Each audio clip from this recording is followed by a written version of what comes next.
Bienvenidas, bienvenidos a Democracia en Pantalla. Qué gusto que ya estén por acá. Hoy vamos a tener una gran oportunidad porque vamos a hablar de música. Casi siempre hablamos de cine, series de televisión, ¿no? Pero hoy es el caso que estamos aquí con un querido amigo, Oscar Guardiola, quien es, pues, escritor, es experto en derechos humanos, en filosofía política de la Universidad de Londres, y nos va a hablar de Clash y de una canción muy especial que ya ahora nos va a explicar. Oscar, bienvenido. Es un placer estar aquí y con todos los que nos te siguen y nos escuchan. Excelente. Y bueno, pues entiendo que este género musical del que nos vas a hablar es muy londinense, ¿no? Es así, ¿verdad? Así es, bueno, es precisamente la razón por la que vamos a hablar de The Clash. Estoy en Londres, soy el profesor de Filosofía Política y Derechos Humanos aquí en la Universidad de Londres, en la Escuela de Derecho de Birkbeck. Pues si uno está en Londres, nada más londinense que el punk. Y dado que estoy, de hecho, en el oeste de Londres, es donde resido, pues nada más oeste de Londres que esta banda en particular.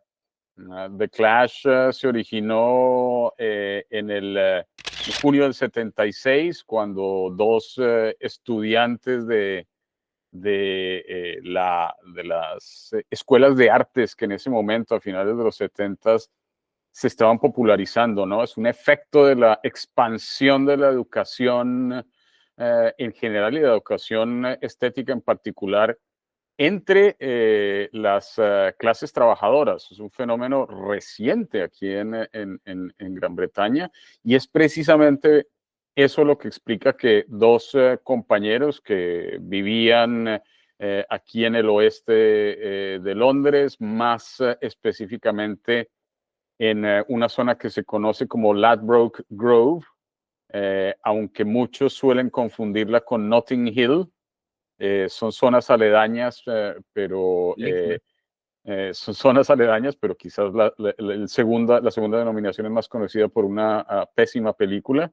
Mm, pues allí vivían Paul Simonon y Mick Jones, crecían allí. Y algo que es muy importante, y esta es la razón por la cual quiero hablar de esta banda en particular, es que Mickey Paul y también quien va a ser luego el cantante de la banda, Joe Strummer, todos ellos pues son jóvenes, adolescentes, creciendo en este barrio del noroeste de Londres, al que han llegado dos comunidades muy importantes más o menos al mismo tiempo. La primera, sumamente importante, es la comunidad caribeña, ¿no? La de habla inglesa y también latinoamericana, ¿no? El Gran Caribe. Del Gran Caribe empieza a llegar gente que se asienta en esta parte de Londres desde finales de la Segunda Guerra Mundial, más claramente a finales de los 50, 60 y 70, traídas, ¿no? En ese momento, después de la Segunda Guerra Mundial, pues Gran Bretaña todavía es imperio. Y entonces quienes viven en el Caribe, y de allí viene mi familia precisamente, del Caribe, eran ciudadanos del imperio. Entonces ellos no son, digamos, ni mucho menos inmigrantes indocumentados ni nada parecido, son invitados o llegan, son invitados por el gobierno. Recuerden que Gran Bretaña es una monarquía constitucional, es metrópolis del imperio. Los invitan para que, como mano de obra, para ayudar en la reconstrucción de las ciudades que han sido destrozadas durante la Guerra Civil Europea, eso que llaman la Segunda Guerra Mundial. Y entonces llegan los caribeños, ¿y con qué llegan? Pues con lo que llegamos los caribeños, con nuestra música. Entonces llegamos con reggae, con dub, con dancehall, con todo eso, con ritmo. Esa es De la hecho, primera. Bob Marley vivió en Londres, ¿no? O sea, Claro, claro. los haitianos migraron para allá cuando se Claro, pusieron las aquí fronteras. llegan jamaiquinos, gente de Trinidad y Tobago, gente de Guayana, que es en Sudamérica, de hecho, esa es la parte caribeña de Sudamérica, y quienes crecimos en el Caribe sabemos que digamos, el idioma no es necesariamente una barrera. Cuando yo era niño yo oía hablar inglés, el inglés creol, el inglés caribeño, porque Jamaica está muy, muy cerca de donde El de San venía mi Andrés, ¿no? familia. En San Andrés, la isla. De hecho, una de las islas caribeñas que hoy hace parte de Colombia, pues se habla una forma de inglés creol que llaman allí raizal. Entonces yo crecí oyendo ese inglés, pero también el francés de Guadalupe y de Martinica, que también quedan a escasas 100 millas de la costa caribeña, sudamericana, colombiana en este caso. Pero los otros que llegan también en época más o menos similar son los españoles que vienen huyendo del franquismo en España. Recuerden que la Segunda Guerra Mundial no se ganó en todas partes en Europa. En España, por ejemplo, se perdió. Y allí se mantiene esta forma de fascismo que conocemos con el nombre de falangismo, en cabeza del generalísimo Francisco Franco, hasta bien entrado a los 70s, hasta los 80s, y algunos dirían que todavía está por ahí metido y persiste, ¿no? De hecho, el actual mapa español se explica por esa persistencia. Entonces llegan esas dos comunidades y gente como Simonon, como Jones y como Joe Strummer crecen allí. Entonces ellos crecen oyendo música caribeña, crecen oyendo español, crecen oyendo el inglés creol, y eso explica su música. Entonces, la canción de la que vamos a hablar, I Fought the Law, que de hecho no es una composición de The Clash, es un cover, y otras, como por ejemplo Spanish Bombs, bombas españolas, ¿no? El bombardeo español, o Should I Stay or Should I Go, que también quiero hablar de ella porque se canta en Spanglish, esa canción es en español y en inglés. Sí. Eso se explica precisamente por la presencia de esas dos comunidades. Es clave para entender el fenómeno del punk. Déjame terminar antes de seguir con la canción, con una anécdota. Se dice que el punk habría nacido en una calle cercana a esta parte de Londres que se llama King's Road, lo que se conoce como Chelsea. Toda esta zona, esta parte de Chelsea, Notting Hill y Ladbroke Grove se ha gentrificado muchísimo. Pero esto era muy de clase trabajadora a finales de los 70 y según la leyenda, pues allí se abren dos tiendas de ropa. Una la abren Malcolm McLaren y Vivian Westwood en la parte más lejana de King's Road. Y de allí va a salir Sex Pistols. Pero en la otra parte de esa misma calle abre su tienda de ropa un DJ caribeño que se llama, porque todavía está vivo, Don Letts. Y de hecho su tienda todavía existe. Desaparece y reaparece. Estuvo abierta hace una semana, de hecho, en un lugar de Londres.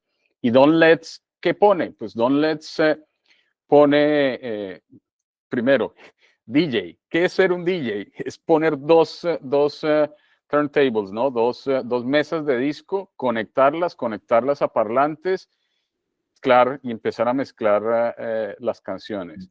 Eso que hoy llamamos DJing, eso lo importan. Es una tecnología que importan los caribeños. En el Caribe eso se conoce con muchos nombres. Picó, por ejemplo, en el Caribe colombiano. Picó es un anglicismo, pick up. O les llamaban sound systems. Entonces, y era básicamente es una cosa muy, si se quieren, callejera. Vamos a armar una fiesta afuera en la calle, pues sacamos los equipos de sonido de las casas, los conectamos con cables y con muchos parlantes para que suene más duro. Y al hacer esa conexión, uno puede poner un vinilo en una mesa y poner el otro en la otra, bajarle el sonido a una y dejarlo en la otra. Entonces, cuando se va a acabar la canción, yo subo el sonido de la otra y parece que no hay corte. Esto inventa toda la música contemporánea, la mezcla, la electrónica, todos los raves, todo eso sale de ahí. Entonces Don Letts es este tipo de arma su fiesta en su tienda. Y a su tienda, como él está poniendo reggae, él está poniendo dub, él está poniendo la música del Caribe, allí llegan los muchachos de esa parte de Londres y allí llegan también Simon Jones y Joe Strummer. Entonces, de acuerdo con esa leyenda, si Sex Pistols sale de la tienda de Vivienne Westwood y de McLaren, y son más o menos manufacturados por McLaren y por Westwood, The Clash sale de la tienda de Don Letts, pero en la tienda de Don Letts sí se oye música, al tiempo que Don Letts crea vestuario, porque él hace las dos cosas. Entonces el tipo de vestuario que tiene en escena, la imagen de The Clash, tiene mucho que ver es con el tipo de ropa que está haciendo Don Letts y su música con la música que Don Letts está poniendo allí. Y de allí sale la muy peculiar versión del punk que es The Clash. Estas dos bandas son las bandas más icónicas del punk británico, sin duda alguna. Excelente, ¿no? Qué buena historia, la leyenda. Bellísima esa leyenda. Hablemos de I Fought the Law, que es... quiero hablar de esta canción porque es el primer single de The Clash que se hace popular en los Estados Unidos. Como Por un supuesto, himno. sí, este va a ser el tema clave de entrada de The Clash a los Estados Unidos. Ustedes saben que eso le pasa mucho al rock británico. El rock británico rara vez triunfa en Gran Bretaña, solo triunfa en Gran Bretaña después de haber triunfado en las Américas. Eso le pasa a casi todas las bandas, desde los Beatles hasta YouTube. Claro. Entonces es exactamente lo que le va a pasar a The Clash. The Clash está grabando su segundo álbum, si la memoria me funciona bien, en un estudio en Estados Unidos cuyo dueño tenía un montón de jukeboxes, ¿no? De estos aparatitos donde uno pone una moneda y te pone el disco, ¿no? De esos discos de 45 revoluciones de los 40s y 50s. Entonces los tenía por todas partes en el estudio donde ellos estaban grabando. Y en eso ellos escuchan una versión la versión original de I Fought the Law. Escuchan la versión compuesta por Sonny Curtis en 1958. Y Sonny Curtis es muy importante. Sonny Curtis es un tejano, guitarrista, y a él le han preguntado muchas veces por qué escribió esa canción, porque la canción comienza con un verso, un refrain que dice: estoy picando piedras bajo el sol. Es claramente la imagen de un grupo de prisioneros en el sur de los Estados Unidos en los 50s. Y esto ya es muy importante, porque si uno habla de un grupo de prisioneros encadenados picando piedras en el sur de los Estados Unidos en los 50s, esto es todavía Jim Crow, o sea, después de la reconstrucción que iba a venir después de la Guerra Civil Americana ha fracasado. Y lo que hay es eso que llaman segregación, que es muy fuerte y muy visible en el sur de los Estados Unidos. Entonces, lo más posible es que un grupo de personas encadenadas haciendo trabajo forzado hubiesen sido negros. Es absolutamente preciso. Entonces, esto ya nos dice mucho porque esto ya tiene una referencia jurídica clarísima. Es una referencia a las enmiendas 13 y 14 de la Constitución de Estados Unidos, que son las enmiendas que se hacen a la Constitución de Estados Unidos después de la Guerra Civil Americana y de la emancipación, la Declaración de Emancipación que declara la abolición de la esclavitud en los Estados Unidos. Pero lo que se nos suele olvidar acerca de ese par de enmiendas es que esas enmiendas tienen un truco muy complicado. La enmienda 13 de la Constitución de Estados Unidos, en efecto, dice que ya que se prohíbe, queda abolido el trabajo forzoso, es decir, la esclavitud, pero con excepciones. Y la excepción clave es si uno es hecho prisionero. Es decir, si comete un crimen, si se comete un crimen y te condenan a prisión, entonces puedes hacer trabajo forzado. ¿Qué pasó después de la segunda, de la Guerra Civil Americana y durante el periodo de reconstrucción? Ustedes saben que la Guerra Civil Americana la Sí, pelean básicamente la Confederación, o sea, la economía esclavista contra el capitalismo que ya no, más industrializado, que ya no necesita esclavos. mano. Ajá. Exacto. Entonces, pues lo que pasa es que buena parte de los esclavos que son liberados, pues obviamente no tienen trabajo y no tienen recursos. Entonces, la mayoría de ellos en el sur de los Estados Unidos se quedan en las antiguas plantaciones. Valga la aclaración, esto pasa no solamente en los Estados Unidos, pasa en todas las Américas. Y hay que recordar que en las Américas, esto que llamamos hoy Centroamérica y Sudamérica, la América Latina, a la América Latina entran más esclavos que a Norteamérica. Claro. Entonces, lo que pasa, y este es el punto, es que cuando queda abolida la esclavitud, por razones económicas, un poco por razones morales, pero sobre todo por razones económicas, los esclavos son reconvertidos, la esclavitud es reconvertida, reimaginada jurídicamente en versiones más sofisticadas de la esclavitud. Formas de aparcelamiento, formas básicamente de endeudamiento. Claro, si tú eras de una familia que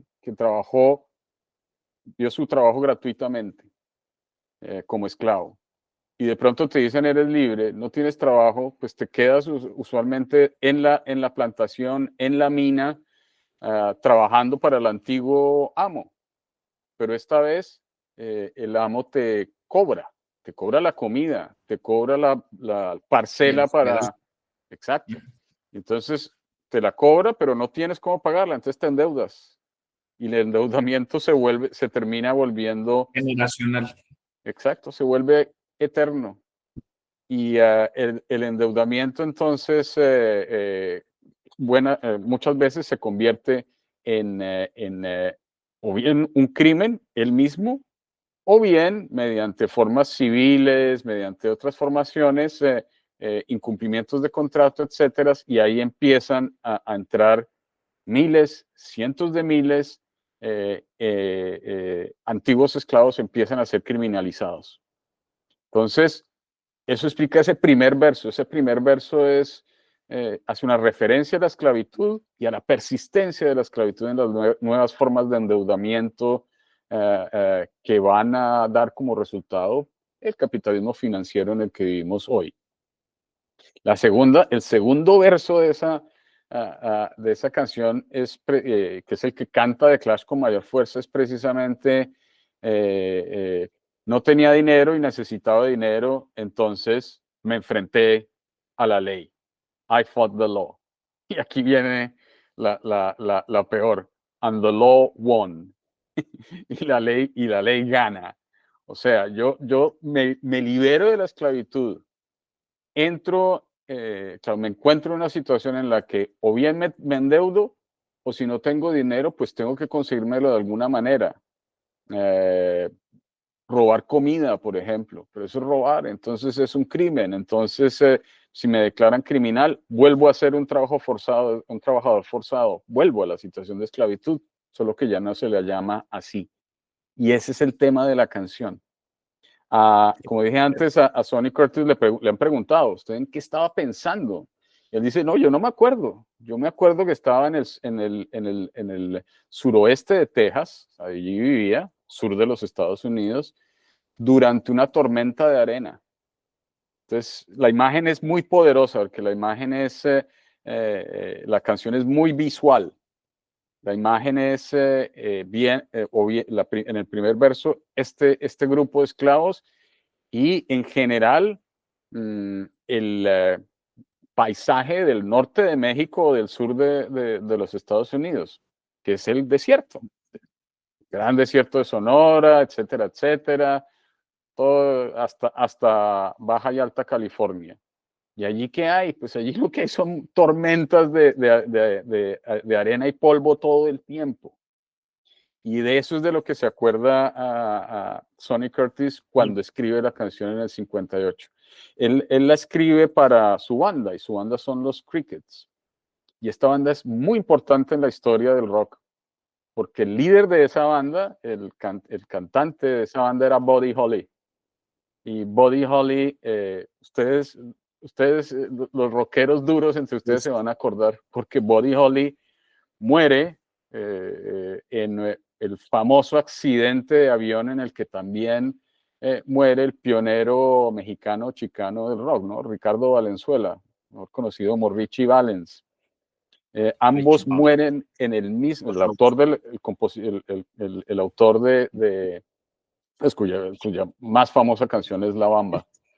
Esa que cantan los Lobos, la banda de Los Ángeles, del este de Los Ángeles. Entonces, ambos mueren. Entonces, estamos hablando, digamos, de una conexión con el origen del rock, del rock and roll. Esta es en American Pie, el compositor en esa canción se refiere a este día como el día en que muere el rock. Entonces, Buddy Holly muere. Y esta canción, I Fought the Law, que escribe Sonny Curtis, que es miembro de la banda, la van a cantar precisamente para el primer álbum que lanzan los Crickets después de la muerte de Buddy Holly en el 59. Y esa es la composición original. Y hay dos versiones muy famosas de esa canción. La primera es de una banda que se llama The Bobby Fuller 4. Bobby Fuller, otro tejano, guitarrista de El Paso, en Texas. Y lo que cambia de una versión a la otra es el ritmo, el tempo de la batería. Ya en la primera versión original suena muy country, suena muy, muy country. La segunda versión es más rockera, comienza con una batería,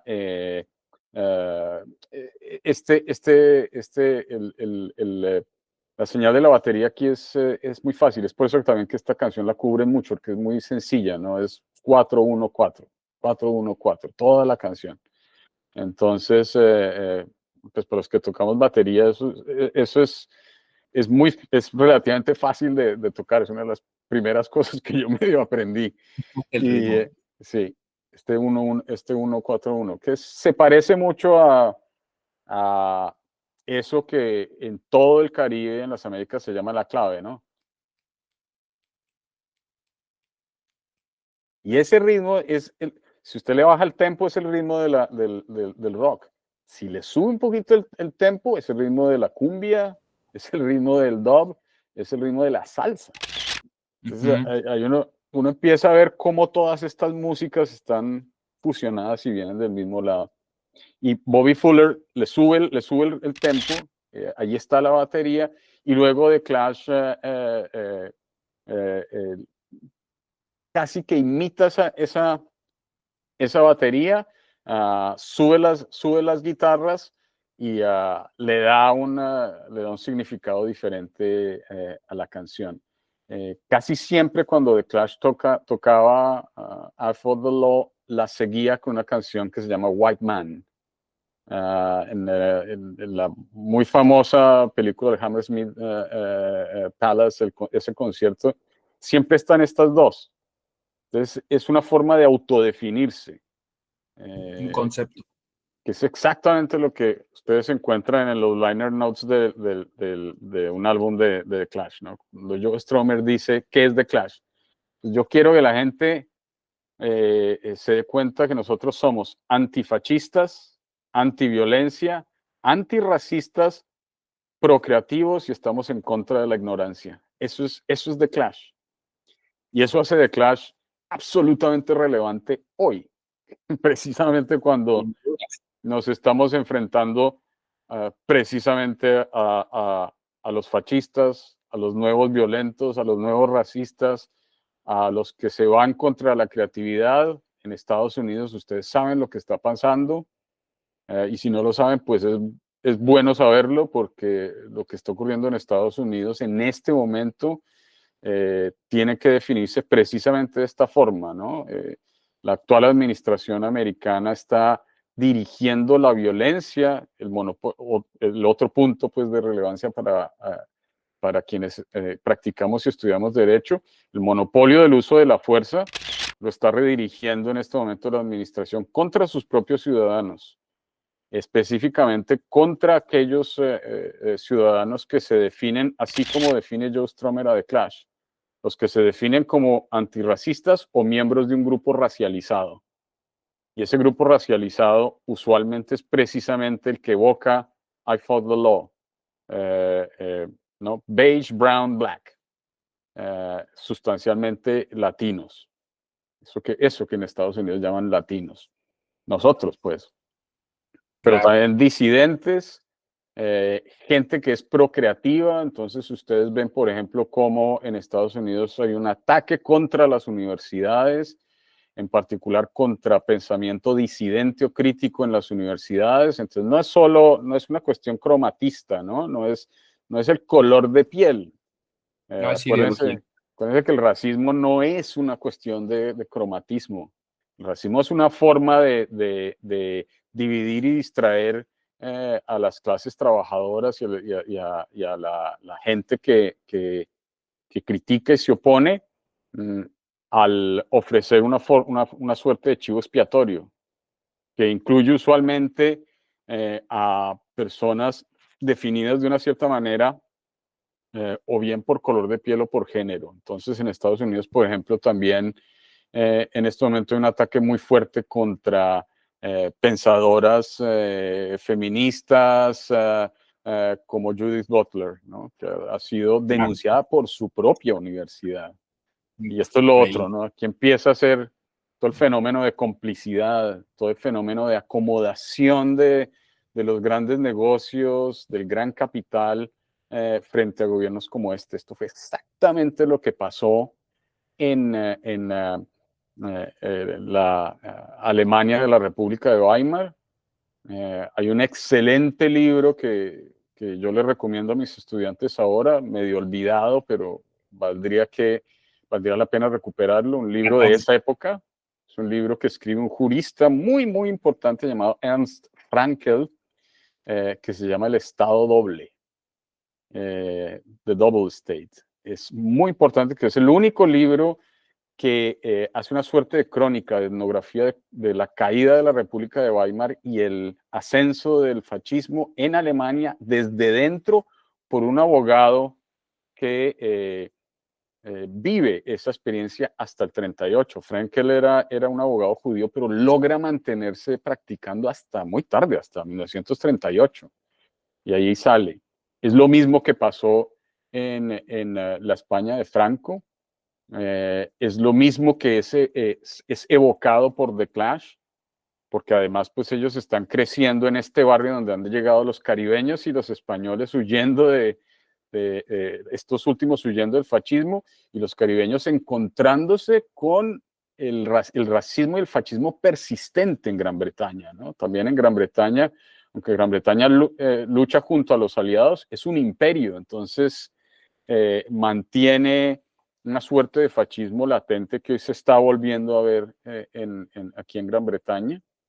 Y eso explica, por ejemplo, la experiencia política clave, ¿no? La pérdida de virginidad política de estos muchachos que van a formar The Clash, que se conoce con el nombre de los Notting Hill Riots en 1976. Ellos están ahí cuando la comunidad caribeña de color hispana se enfrenta a la policía de Londres, que es famosa hasta el día de hoy por ser racista. La Policía Metropolitana de Londres ha sido declarada institucionalmente racista por cualquier cantidad de comités oficiales. Y sin embargo, eso sigue ahí. Entonces, eso explica I Fought the Law, ese es el contexto de la canción, ese es y esa es la razón por la que yo quería traerla a cuento. Lo otro es que es un hermosísimo ejemplo de cómo mm, la creatividad no tiene que ser sinónimo de altas artes, de sofisticaciones imposibles, o de esa falsa idea de acuerdo con la cual el arte es algo que le pertenece solamente a las clases altas y a la gente que puede pagarlo. Todo es al contrario. Fíjense como estos muchachos, cuando se expande la educación superior, por primera vez en Gran Bretaña, a las clases trabajadoras. Aquí la educación superior había sido, hasta hace muy poco, había sido un bien de lujo, muy elitista.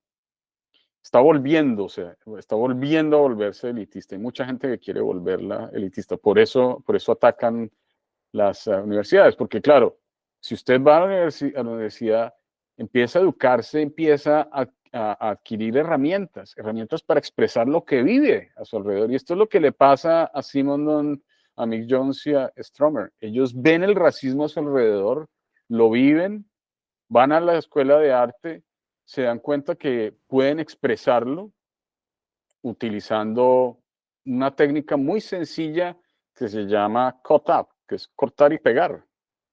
Y es exacto, las canciones de ellos se componen casi siempre bajo ese principio. Hay otros que lo hicieron literalmente. Otro músico que crece entre caribeños en Londres, en este caso en Brixton, es David Bowie. Y David Bowie aprende a tocar el clarinete. El primer instrumento que él aprendió a tocar es un instrumento de viento. El clarinete es francés, pero regresa a Gran Bretaña por el Caribe. Recuerden, la música caribeña es una mezcla muy curiosa que utiliza vientos, percusión y guitarras. Ahí tienen ustedes a los franceses, a los españoles y a los anglos en el Caribe al mismo tiempo. Por eso el jazz en Luisiana. Y por supuesto la batería se inventa allí, ¿no? Poner juntos todos los tambores. Entonces, ¿qué es lo que va a dar luego lugar a la banda de rock? La banda de rock es precisamente, solamente es posible cuando la batería se inventa, cuando se ponen juntas estas cosas. Y Bowie escribe algunas de sus canciones literalmente cortando pedacitos de palabras, tirándolas para arriba y en el orden que caigan las usa. Eso es una forma de cut up.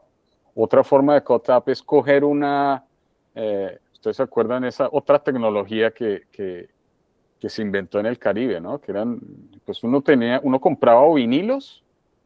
Ya les conté cómo un vinilo, cuando usted pone dos mesas juntas, puede mezclar, quitar uno y pegar el otro. Y luego lo que viene es el cassette, ¿no? Es la cinta. Y recuerden que las bandas graban es en cinta. Sí. Entonces, con una cinta uno la puede cortar y pegarla. Y eso lo va a usar todo el tiempo The Clash. Es otra de las cosas muy, muy específicas de The Clash. Es usar esa técnica que aprendieron aprenden al mismo tiempo en la escuela de artes, pero también entre sus vecinos. Y eso da lugar a formas muy sencillas, pero muy efectivas de expresión. De nuevo, esta canción, I Fought the Law, solo requiere que los miembros de la banda puedan tocar 3 acordes, G, C y D7. No me pregunten esos cómo son en español, ya no me acuerdo, pero Sol, ¿no? Sí, G, C, D7, que eso es G arriba en la guitarra. Yo tendré mi guitarra acá, pero no la recuerdo. Es es arriba en la guitarra con las dos cuerdas bajas de la guitarra. Es muy fácil. C, bajas un dedo y D7 bajas en el puente 2 veces. Entonces eso es súper fácil. Cualquiera lo puede aprender. Y eso es lo que es el punk. El punk es una forma, el punk se populariza cuando los muchachos se dan cuenta que cualquiera puede tocar un instrumento y hacer música. Hay eh, mm, otra muy famosa anécdota del punk que tiene lugar cuando, y esto tiene también, esto explica el que estas bandas no tengan muchos álbumes. Sex Pistols solamente grabó un álbum. The Clash grabó 5 o 6, dependiendo de cómo, de si uno cuenta o no Sandinista, que es el último que sale eh, eh, eh, cuando la banda ya se ha disuelto. Pero hay otra anécdota y es Sex Pistols da un concierto en un pub de mala muerte, en un bar de mala muerte en Manchester. Y allí llegan un montón de estudiantes a verlos. Y de ese concierto sale todo el post-punk, porque a ese concierto fueron los que luego van a armar Joy Division, que luego se vuelve New Order, que luego inventa una forma de la música electrónica en el bar que ellos tenían que se llama The Hacienda. Yo alcancé a ir a The Hacienda cuando estudiaba acá y vi a New Order haciendo DJing, el mismo principio. Pero de allí sale también Primal Scream, de allí sale Happy Mondays, sale The Smiths, ahí sale todo eso de ese concierto. Entonces, todo eso es precisamente para apuntar a la manera en que todas estas formas estéticas están a la mano y son usadas precisamente para expresarse y casi siempre tienen lugar en la calle, tanto como en el escenario. Entonces, The Clash cuenta mucho cómo su performance artística muchas veces era una forma de protesta callejera. Ellos se hacen muy famosos en Londres luego de haber participado en un concierto callejero cuyo objetivo era protestar contra el racismo. Y de ahí sale White Riot y muchos de esos himnos. Pero hoy, por ejemplo, si ustedes ven las protestas que tienen lugar entre el 2019 y el 2023, estamos hablando de antes de ayer, pues en todo el globo se dan cuenta que las herramientas de expresión que usan quienes protestan son exactamente estas. Mi favorita es una versión de la performance de un grupo feminista chileno llamado Las Tesis. Ellas hicieron una performance de un tema que llaman Un violador en mi camino. Y es un refrán. Y si ustedes, un músico, un poeta, se da cuenta muy rápido, el refrán sigue exactamente el ritmo de otra canción de The Clash. Entonces, hay una versión, búsquenla en Google, de Las Tesis mezclada con la otra canción, y no sé si tendremos tiempo para hablar de ella, pero la otra canción que se llama Should I Stay or Should I Go? Y creo que, Búsquenla Oscar, porque es mi favorito. Tienes que Sí. volver a este programa. Bueno, pero déjame terminar muy rápido con una anécdota final de Should I Stay or Should I Go, que es muy conocida. También la están grabando en un estudio en Estados Unidos, The Clash. Cuarto, quinto, es para su segundo, cuarto álbum. Tengo que refrescar mi memoria. El caso es que en algún momento Joe Strummer dice, yo quiero cantar el coro en español. Acuérdense lo que les dije de a dónde habían crecido. Pero ellos no saben español. Entonces, ¿qué hace? El operador de la cinta, el ingeniero de sonido, Ed García, le dice, esperen, yo llamo a mi mamá, que vive esto es en Nueva York. Entonces ella vive en Brooklyn, en Heights, en Nueva York. Esperen, llamo a mi mamá. Mamá, mire, que hay que cantar esto en español. Usted lo puede traducir. Entonces él le da a ella la versión en inglés y ella lo traduce. Pero García y su madre son ecuatorianos. Entonces el español que cantan Stromer y Jones en el coro, should I stay or should I go? Debo quedarme, debo irme o quedarme. Es español ecuatoriano. Es genial. Es genial. Y esa canción, por supuesto, recuerda la Guerra Civil Española. Entonces, como Spanish Bombs. Así que ahí está. El rock no es gringo, el rock es una mezcla de las Américas, del Caribe, es una expresión de formas artísticas y estéticas que están a la mano, muy simples, que cualquiera puede usar y que suelen ser usadas y siguen siendo usadas y volverán a ser usadas en las batallas callejeras contra el fascismo, contra el racismo, eso que, como dijo Joe Strummer, era The Clash. Excelente, Oscar. La verdad es que es un recorrido hermoso de este ritmo, de estas canciones, de estos grupos, de estas bandas, de estos cantantes. Y me quedé picado. Está bacán todo esto que explicaste. Y yo creo que de alguna forma abre brechas para este análisis y otras investigaciones respecto de este género y otros que se relacionan. Imagínate lo del jazz, ¿no? Por ejemplo. Yo te agradezco muchísimo que hayas venido a Democracia en Pantalla y ojalá pronto podamos pergeñar algunos otros proyectos en relación a esto de la música como movimiento político y social y como crítica a la idea y concepción del derecho y la ley y la autoridad de nuestros días, ¿no? Gracias, Oscar, te lo aprecio muchísimo. A ti muchas gracias y a quienes nos han escuchado el día de hoy. Pues no se diga más, esto fue Democracia en Pantalla, democratiza lo que miras y lo que escuchas, dale inclusión a tu emoción. A la próxima.